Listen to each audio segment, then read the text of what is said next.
Do you find yourself stuttering in certain situations? Maybe when you're speaking to a person of authority, or when you're about to express extreme joy or extreme frustration, or even something as simple as introducing yourself.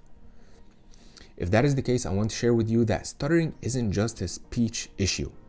It is an internal battle of notes in your voice that have been deactivated. In this video, I'll share with you why we stutter and how you can begin to reclaim your authentic and fluid voice once again. But before we start, if this is your first time here, I'm your favorite inhibited voice recovery coach, Hossam. I help people go from socially anxious to socially confident through healing their voice physically and psychologically at the root cause. This is something that I've struggled with for over 2 decades, and I finally learned sustainable ways to overcome it, and now I'm sharing it with so many people as well. I invite you to join my free mini course, link in the bio, to learn the foundations for a healthy voice.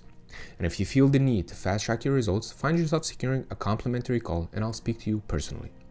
Now, if that sounds like a good deal, please smash the like and subscribe button if you haven't already, and let's dive in. To play a beautiful piece on the piano, it's essential to have all the notes activated and ready for use.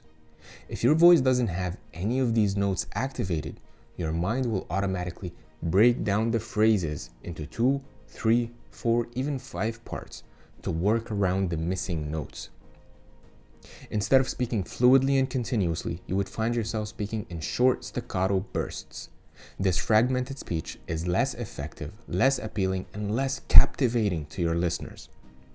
So what's the solution? What's the answer to activate those missing notes from your voice? To answer that effectively, we want to go to the root cause, all the way to the beginning. And this can happen for several reasons, one of which is parental vocal habits. As children, we mimic our environment and we mimic the sounds that we hear from our parents. If one or both of our parents struggled with an inhibited voice or any level of an inhibited voice, as children, we pick up those habits and we grow up with them. Another reason is speaking several languages. While it's a great thing for sure, it's important to note that every language uses different muscles in the voice system. And if your body and your voice is used to speaking a certain way, when you try to speak a different language, you may be missing some of the subtle notes that you would want to use. The third and the most common reason is suppressed emotions. You see, as children, whenever we were met with rejection, or we wanted to fit in, or somebody yelled at us, or somebody laughed at us whenever we spoke, the primitive part of our brain automatically triggered coping mechanisms to protect us.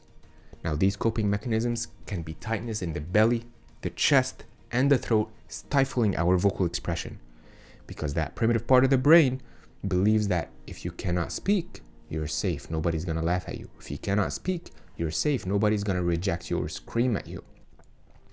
But obviously, as we grow in life, we wanna have different coping mechanisms that allow us to express ourselves so we can create meaningful relationships, to express ourselves so that we can excel in our careers, so on and so forth. Speaking with a stutter or relying on a monotone voice often go hand in hand. You see, a monotone speech is actually a sort of a coping mechanism to avoid stuttering. You might notice that stuttering increases when you're trying to express heightened emotions with heightened pitches, such as spikes of joy or frustration or anger.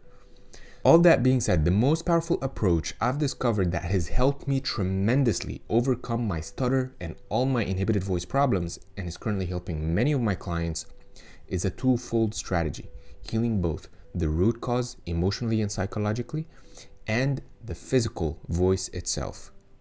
It's crucial to process the suppressed emotion that caused the inactivity in the voice.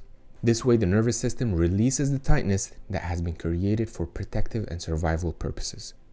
Alongside this, upgrading mental programming, internal self-image, self-beliefs, and internal concepts on how we see the world ensures that these notes remain active and stuttering continues to be minimized until it completely diminishes to a normal speech level. Healing the voice involves reactivating these inactive notes with targeted dialed-in exercises. This will make the notes not only accessible, but easily achievable. Instead of feeling imprisoned in your voice and subsequently stuck in your head, you begin to feel relaxed, comfortable, and spontaneous with your expression. knowing that your voice is ready to express subtly or excessively when needed. So the takeaway is, for sustainable improvement in speaking with confidence for life, it is essential to be actively addressing both the emotional and psychological root cause as well as the physical voice retraining aspect. Remember that your voice is the primary tool for the world to receive the gifts that you have to offer, and it's so important to pay attention to it. I hope you enjoyed this video. If you did, please hit the like and subscribe button. Leave me a comment. Let me know what you think. If you have any questions that I can potentially answer. With that, stay well. Much love. I'll see you in the next video.